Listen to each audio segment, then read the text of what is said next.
May 14th, 1941. Admiral Gunther Lütjens would make a fateful mistake, not realizing he had lost his tail, and the English were now unsure of Bismarck's exact position. Lütjens would send a desperate report to the German Admiralty. Amazingly, the British would intercept and plot the exact course of the Bismarck. Now, with the exact information needed, a serious error would be made on the charting, which would actually turn English battleships away from the Bismarck. This mistake would leave no chance of catching the German pride of the sea. A small English scouting plane would actually fly over the Bismarck and photograph her oil leak, but this would do little to help catch her, as she was still making good speed. Realizing their earlier charting mistake, the British noticed that for a very short period of time, the Bismarck will pass in range of a recently built aircraft carrier that is carrying several torpedo bomber planes. This is a risky plan, as the planes will have no cover from a battleship or destroyer, but nonetheless the plane is rushed into action. Flying through freezing weather, winds, and gasoline fumes, 15 pilots make the journey. They quickly spot a ship, dropping a few torpedoes. This ship is not the Bismarck. It is in fact the British ship the Sheffield, another crucial error. Luckily, the torpedoes prematurely explode, and the Sheffield does not return fire. All 15 Swordfish torpedo planes return to the HMS Ark Royal. Refueled and refitted with torpedoes, they take off again. Quickly, they have spotted the massive German warship.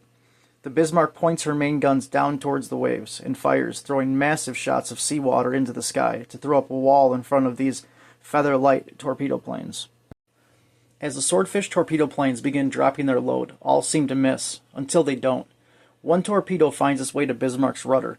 The explosion completely disables the Bismarck's steering. The massive battleship begins sailing in a wide U-shape or a curve. The admiral knows he is doomed, with no help to come. A message is sent to the Nazi High Command. Ship unable to maneuver. We will fight to the last shell. Long live the Führer. After being advised against it, a tiny Polish destroyer cruises into range and engages the Bismarck. Her gun will do little to affect the Bismarck's armor, but there will be no sleep tonight. After running low on fuel, the Polish vessel Piorin vanishes back out to sea.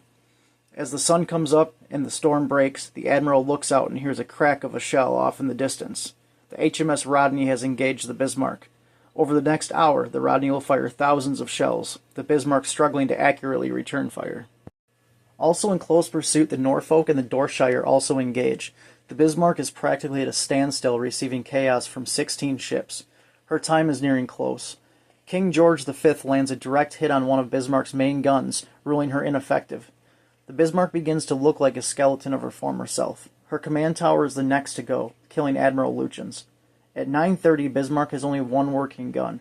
She is just slightly leaning. The order is given.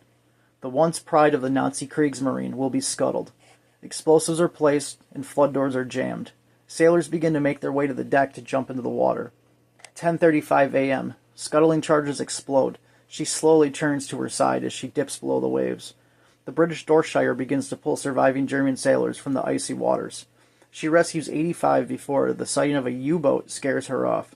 This would doom most of the rest of the sailors still in the water, as they would soon die of hypothermia. 2,000 German sailors would give their lives on the Bismarck.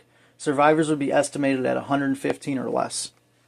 Hitler was later reported of saying, "On land I am a hero. At sea I am a coward." If you enjoy what we do, please like and subscribe.